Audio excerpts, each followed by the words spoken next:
Endoscopic ultrasound-guided hepaticogastrostomy, practical tips and tricks. These are our disclosures.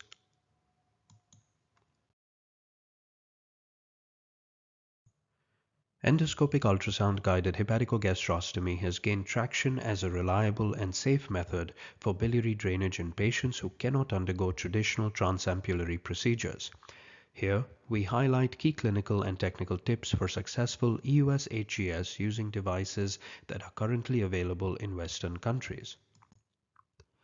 We will now review key concepts that apply to each step of the procedure, starting with pre-procedural considerations. Appropriate patient selection is essential to achieve good clinical outcomes. Common indications for EUS-HGS are patients with distal biliary strictures where the ampulla is inaccessible due to malignant or benign stenosis of the gastric outlet. Patients with surgically altered anatomy in whom the ampulla is not accessible via balloon-assisted ERCP. And patients with high-grade bismuth type 1 strictures that have failed transampullary access. In addition, EUS-HGS may be used as a method for supplementary biliary drainage in patients with complex biliary strictures such as bismuth type 2, type 3, and type 4, where the left intrahepatic bile ducts cannot be accessed using traditional ERCP. Obtain pre-procedural cross-sectional imaging. Unfavorable factors that may increase the risk of complications are large volume ascites, as is seen here. Liver tumors that are located in segment 2 or 3 that fall within or close to the EUS-HGS tract should be avoided. Patients with portal hypertension tend to have extensive collateral vessels around the stomach, and the risk of bleeding with transmural access is high. When hyperbilirubinemia is the primary reason for biliary decompression, it is important to assess the volume of upstream liver parenchyma that will be recruited via EUS-HGS. Patients with liver atrophy will not achieve significant improvement in serum bilirubin. This is, however, a moot consideration when cholangitis is the primary reason for drainage. Have your equipment ready before you start. Having your equipment easily available and ready at hand will minimize delays between procedure steps and reduce the likelihood of intraprocedural biliary leakage or redundancy. Choose a patient position that works best for you. The following slides highlight important considerations about patient positioning. A prone position with neutral AP fluoroscopy is preferred by many, but a supine position is acceptable as well. When in the prone position, the liver capsule and gastric wall do not oppose each other, and you may require additional forward force from the transducer. In this position, however, the scope is in a more stable position and is assisted by gravity. Particular attention must be paid to the dead or intraperitoneal space between the liver and the stomach, as it may result in guide wire looping or stent dislodgement. It is also important to note that in a standard prone position, due to the shoulder prop, the right side of the liver is generally located on the anti-gravity side. This causes preferential left-sided pooling of contrast, and a large volume of contrast must be injected in order to fill the right intrahepatic ducts. A slight downward inclination of the right side of the fluoroscopy table lowers the right intrahepatic ducts and results in better filling of the right side. This obviates the need for over-injection and may reduce the risk of bile leak. Step 1. Puncture site selection. Key considerations when choosing between segment 2 and segment 3 bile ducts are as follows. Both intrahepatic bile ducts in segment 2 and segment 3 of the left lobe of the liver are suitable sites for puncture. B2 is more cephalid, is easier to access with the scope in a neutral position, is more favorable for guide wire manipulation, but has a higher risk of transesophageal puncture and mediastinitis when compared to B3, particularly if one is not careful about avoiding the diaphragm. B3, on the other hand, is located more caudal, is less favorable for guide wire manipulation and tract dilatation, but has a lower risk of transesophageal puncture and bile reflux esophagitis. When technically feasible, accessing B3 close to and upstream from the B2-B3 junction with the endoscope in a bent configuration is considered by many experts to be an optimal puncture site. Choose the right intrahepatic bile duct. A target intrahepatic bile duct of greater than 5 millimeters is generally recommended as this is associated with a higher rate of technical success. Experienced endosonographers may be comfortable with 2 millimeters or more in select patients. The distance between the liver capsule and the targeted bile duct should ideally be 2.5 to 3 centimeters. If the distance is too small, there is an increased risk of bile leak. On the other hand, if the distance is too large, there is a lower chance of technical success. Avoid transesophageal puncture.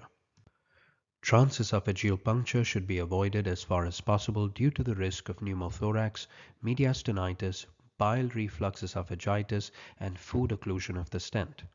The likelihood of transdiaphragmatic or transpleuritic access can be minimized by the following.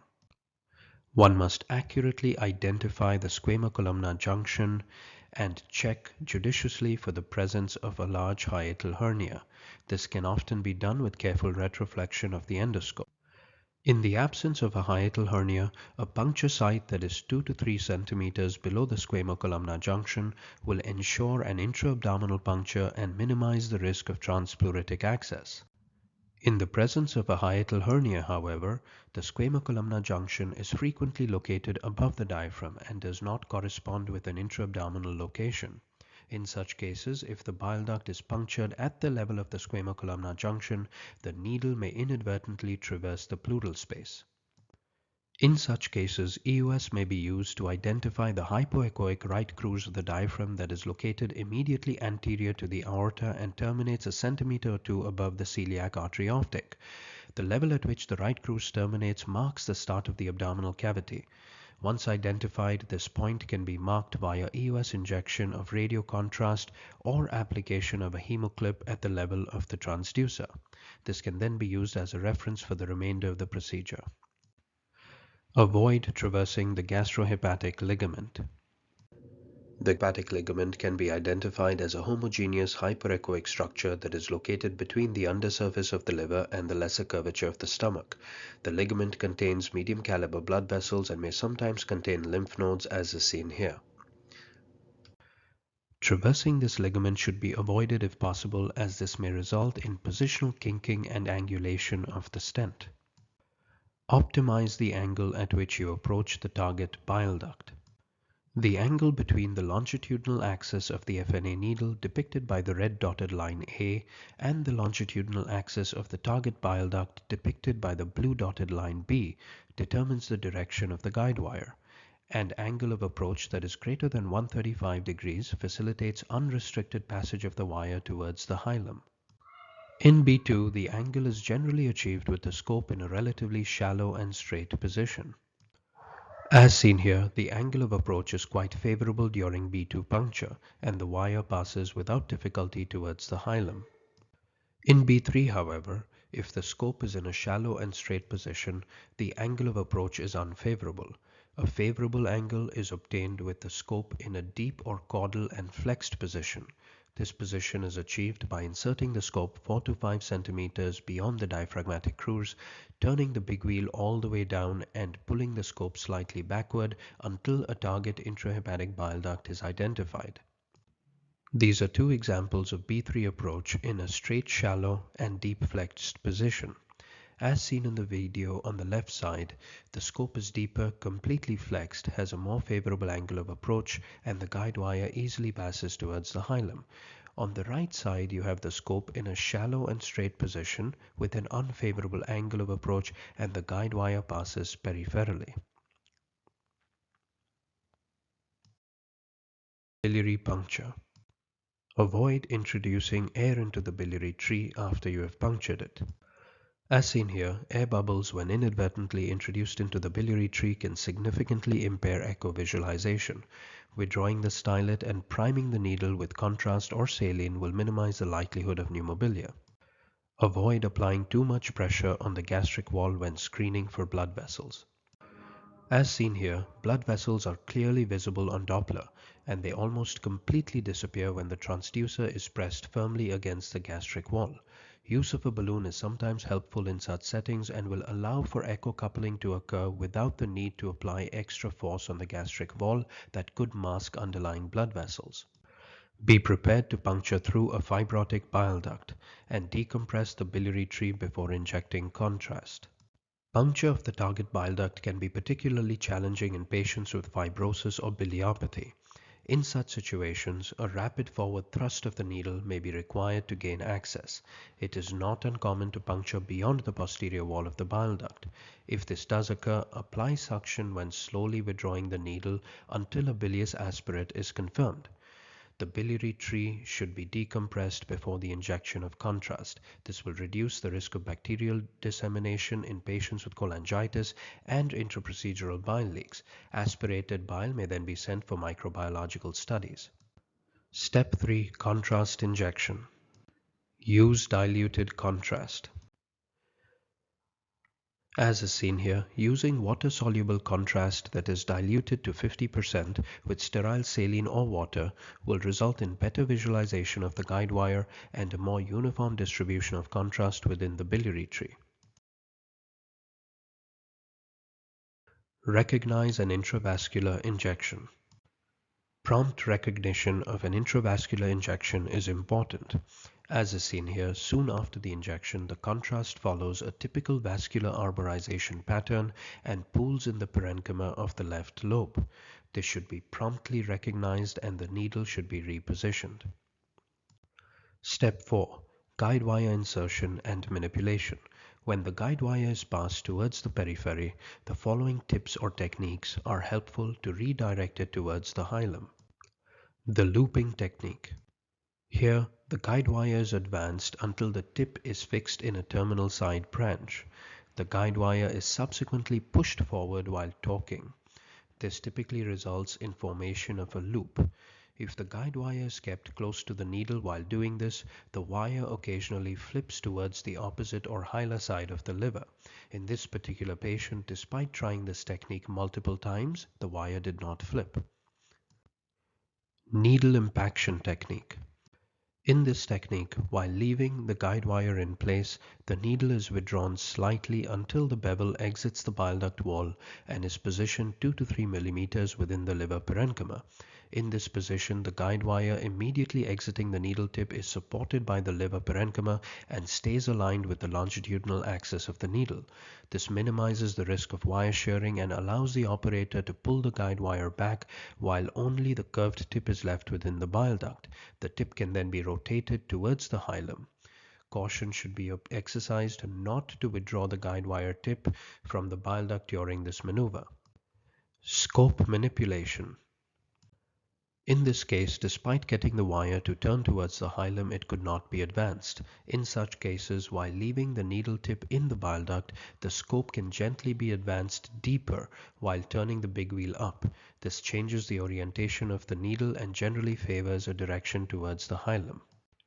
And if all else fails, if all of the above mentioned measures fail, withdraw the needle and guide wire and repeat puncture of the bile duct using a more favorable angle towards the hilum.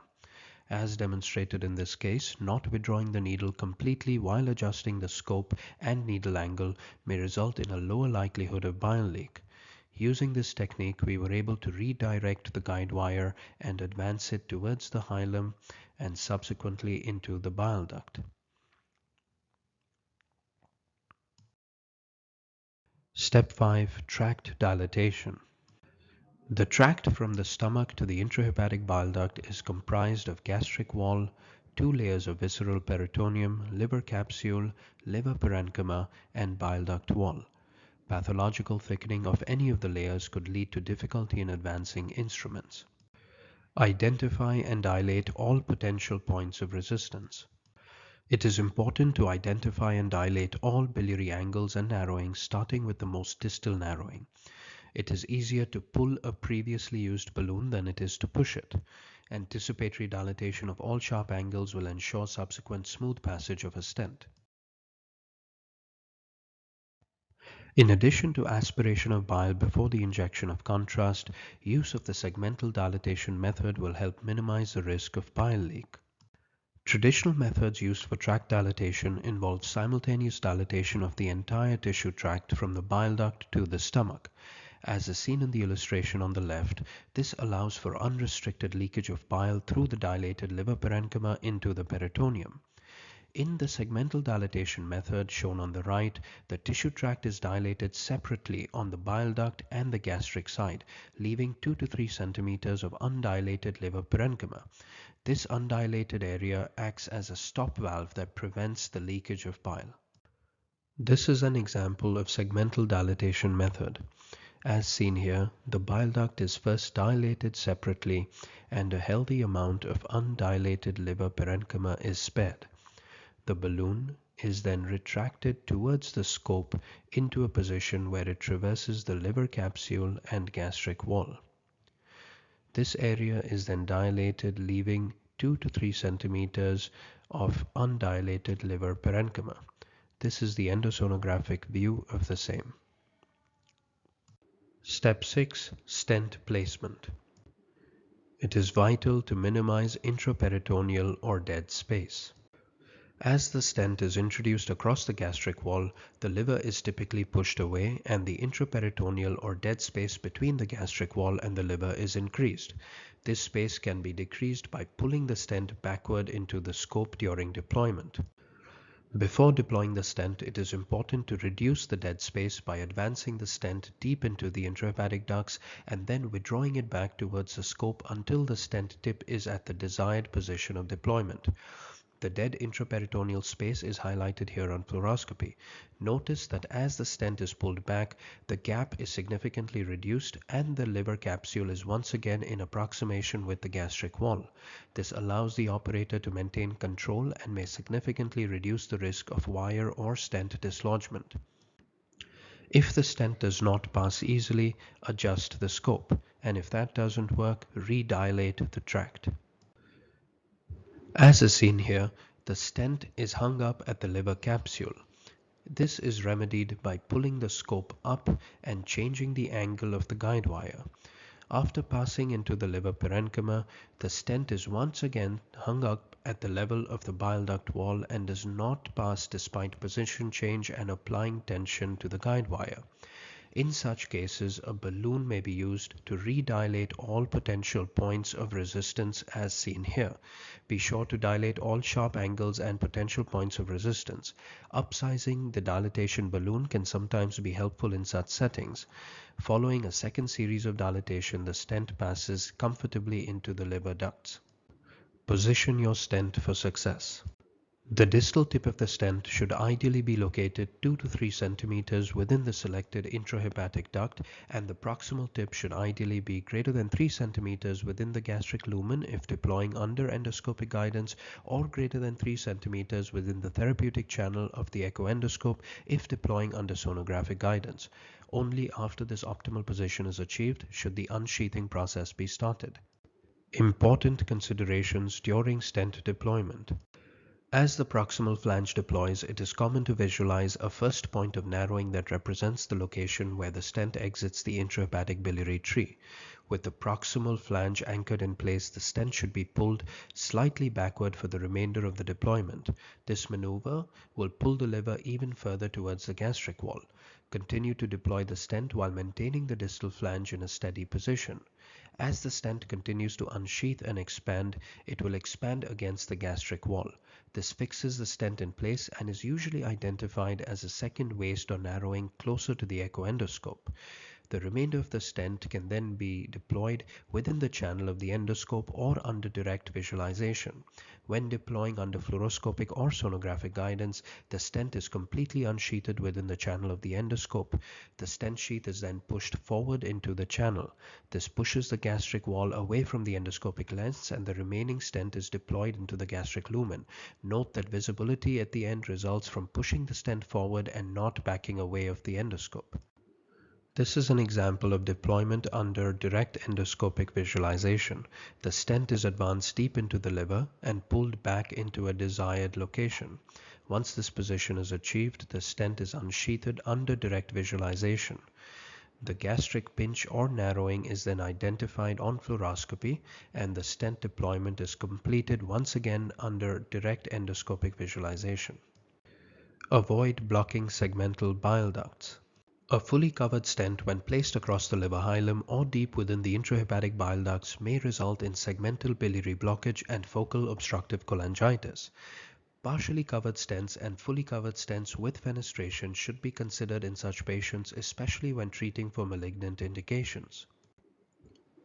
After stent deployment, if there is concern that a segmental duct has been blocked, an anterograde cholangiogram may be obtained. As demonstrated here, a standard stone extraction balloon is used to occlude the gastric side of the stent and contrast is injected. As seen here, contrast flows easily into segment 2 intrahepatic bile ducts.